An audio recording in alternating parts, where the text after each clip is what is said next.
Mas aí, por exemplo, uma família lá que os pais estão vazios, eles são narcisistas, eles criam uma criança narcisista também. Aí essa criança vai ter uma família também e vai criar uma criança narcisista. Quando é que isso para? Quando alguém acorda, tem coragem de olhar a dinâmica familiar, tem coragem de entrar no processo profundamente doloroso de entender que você vivia numa bolha de fantasia onde você mentia para você constantemente a respeito da saúde da sua família e você deixa a sua realidade cair aos pedaços, entra em depressão, talvez fique com ideação suicida, passe um processo de semanas ou meses onde você desacredita que essa é a sua realidade e aí você atravessa o vale da morte. Porque quando você consegue aceitar, caraca, eu nunca vou conseguir existir com saúde mental ao lado dos meus pais, você também se dá permissão de deixar de tentar. E aí toda aquela energia que você estava dedicando a vou escolher a carreira que minha mãe quer, agora é liberada de volta pra você. Porque agora que você sabe que sua mãe nunca vai ser satisfeita com nada que você faz, você pode não ser arquiteta e sim ser a veterinária que você queria. É só quando a gente entende que é absolutamente impossível ser amada tal qual nós somos, pela nossa mãe e pelo nosso pai, só quando cai essa ficha dolorosa, que você nunca recebeu amor, você não recebe e você nunca vai receber. Você vai morrer sem entender o que é ser amada pela sua mãe. Aí você se dá liberdade de viver como você quer, porque não tem esperança. Tem que aceitar a dura realidade e tentar fazer melhor quando tu tiver tua própria família, né? Sim. Basicamente é e isso. Também, se você não quiser ter filhos, eu vou te falar um negócio que minha mãe sempre falou. minha mãe, ela foi cortando contato com os nossos familiares, né? Eu cresci nos Estados Unidos. E aí, ela sempre falava pra gente, família não é quem você tem laço de sangue. São as pessoas que você escolhe estar do seu lado. E eu lembro que eu era criancinha, eu olhava pra ela e falava pra mim mesma, obrigada, mãe, pois você tá me autorizando a criar minha família na hora certa. Eu não entendia lá com 7, 8 anos de idade que o que eu tava falando na verdade é que tipo, eu não ia ter contato com ela provavelmente e que eu ia escolher outros amigos e outras pessoas pra fazer parte da minha família. Mas com os anos eu fui entendendo que era isso. Que uma parte da nossa cura é curar essa parte dos relacionamentos onde a gente aprende dentro da família narcisista que não dá pra confiar nas pessoas, sabe? E aí parte da nossa cura eu não vou deixar o meu passado me fazer ter tanta sequela social que eu me isolo pro resto da vida, porque além de família eu também não vou ter amigo. Então você passa por um processo de escolher pessoas saudáveis, não narcísicas, para se relacionar com elas, porque um relacionamento saudável hoje em dia cura as sequelas dos anteriores. Porque a gente não tem referência do que é amor. Então, muitas de nós, é uma pouca parcela de filhos de narcisistas que consegue ter relacionamento saudável. A maioria tem relacionamento tóxico. Porque o que é a nossa primeira experiência do amor? O que os nossos pais nos ensinaram. E se a sua única experiência de amor é você ter que se apagar inteiramente enquanto personalidade para existir ao lado de outra pessoa. Se essa é a sua experiência de amor, você vai buscar essa experiência com seus parceiros. Vai replicar isso, né? E você vai achar que é amor. Você não tem outra referência? Então, parte da nossa cura é buscar outra referência.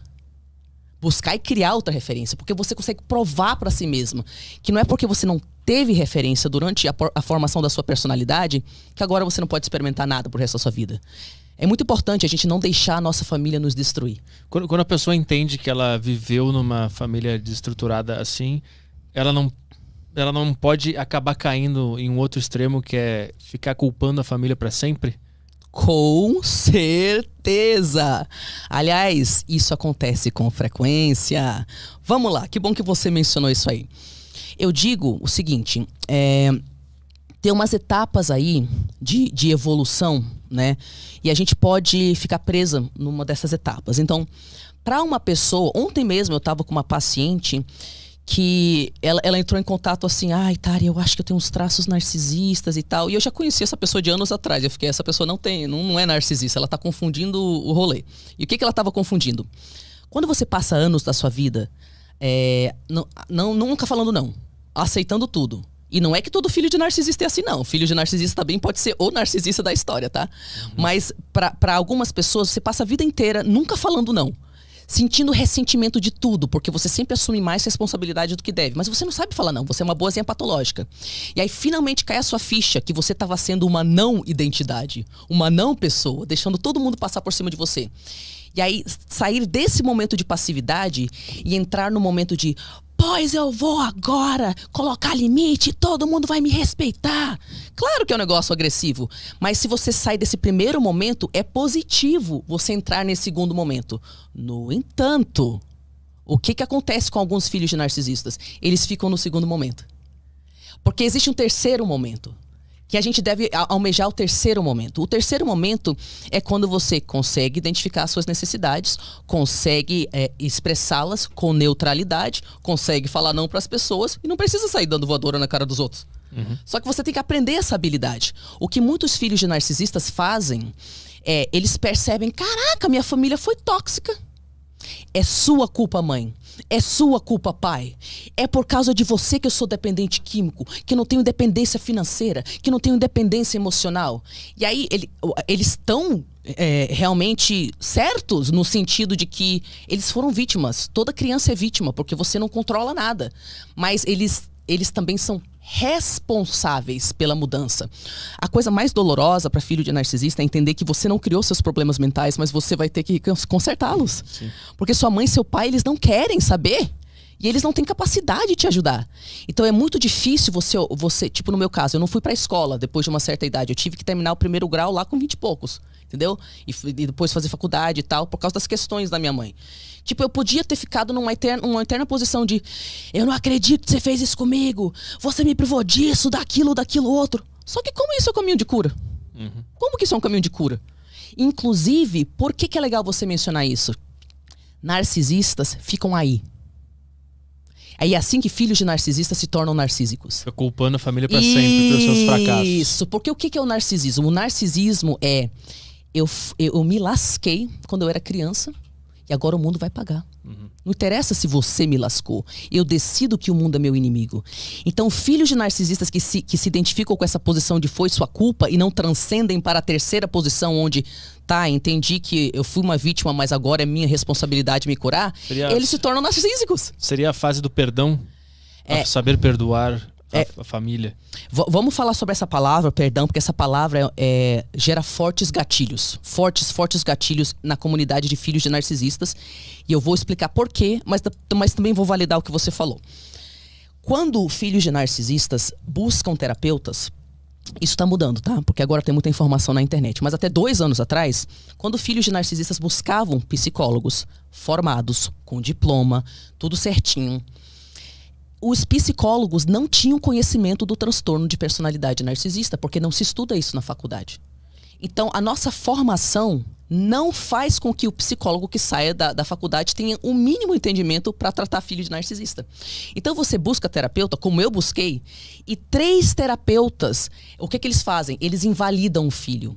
Eles interrompem você e falam, poxa, mas sua mãe sofreu. Poxa, mas você tem que perdoar sua mãe. E é por isso que a palavra perdão gera um gatilho tão forte na comunidade de filhos de narcisistas.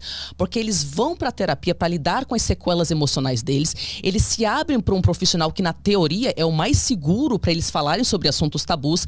E o próprio profissional não leva eles a sério e fala, pô, cala a boca, poxa, mas é sua mãe. Então o cara é invalidado mais uma vez pelo psicólogo que não entende de transtorno de personalidade. Então, quando se fala de perdoar os pais, os filhos de narcisistas ficam pé da vida. Porque o processo de cura pessoal meu não tem como foco perdoar o outro. Isso acontece. Sim. Isso acontece.